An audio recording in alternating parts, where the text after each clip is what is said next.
Okay, I'm Dr. Pilet, and today's topic is respect. Respect, and how do I establish respect in relationships? So we're going to be talking about that whole notion. And I'm sure if you've been around the block a few times, you've had somebody come up to you and say, look, I don't like the way you're talking to me. You're talking to me disrespectfully. Or I'm sure you've experienced it where someone's talked to you in such a way that you sensed that they weren't validating you. They weren't giving you that notion of, I'm important. And so that idea of being disrespected, that's kind of where we're talking about, because I want to, clarify, what does the word respect mean?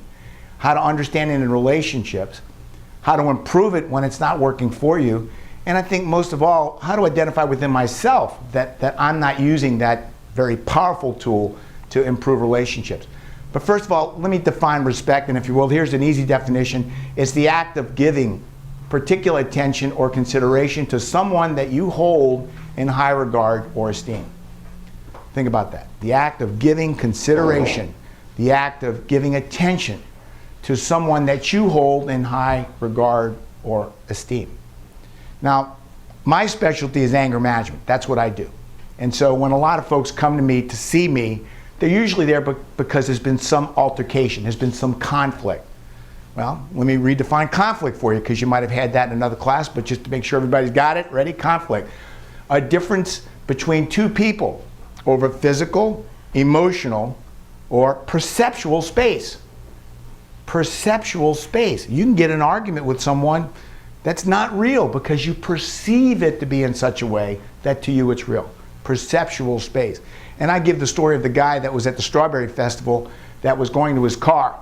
And in going to his car, he was clicking the remote because he thought he could hear it go beep, beep, beep, beep. Well, as he's walking, all of a sudden, there's his car. It's not working, but maybe the battery's dead, he's not quite sure. Now, any of you that have been at a parking lot at nighttime where they have mercury vapor lighting, you've experienced this where teal green looks cobalt blue and cobalt blue looks teal green.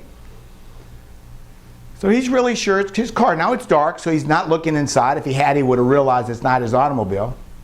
But now he's jostling with the handle and he's trying to make this automobile open for him, and he can't figure out why the key doesn't work. Well, they have little security men in towers.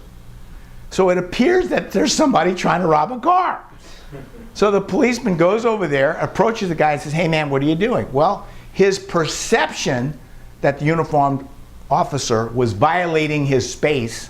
This is my car, what right to you to have come ask me these questions about my automobile? Needless to say, when he asked him to move away from the car and refused, that got to be an altercation, and ultimately he was arrested. Now, during all this, while he's there by the car, he's saying, look, I don't get it, my car's not working. And so one of the officers in a little golf cart, runs down with the little beeping thing, and sure enough, his car was 2 rows over, 5 cars away. Perception, right? So let's talk about that idea of respect. And if you will, I just want you to know that when we disrespect people, we tend to show it through acts of sarcasm. You know, it is to be sarcastic, right? We've all done that. We answer in such a way to demean, to make comic or fun of someone. Sometimes we disrespect people just by being rude. I'm watching the other day as this couple are fighting in the parking lot, and as they walk to the front door of the International Mall, and she walks up to the door expecting him to open it. No, he wasn't opening that door. His intention of being impolite, if you will, was to say, look, I'm mad at you, I ain't opening the door for you. So he goes to the other side, opens the door, and goes in.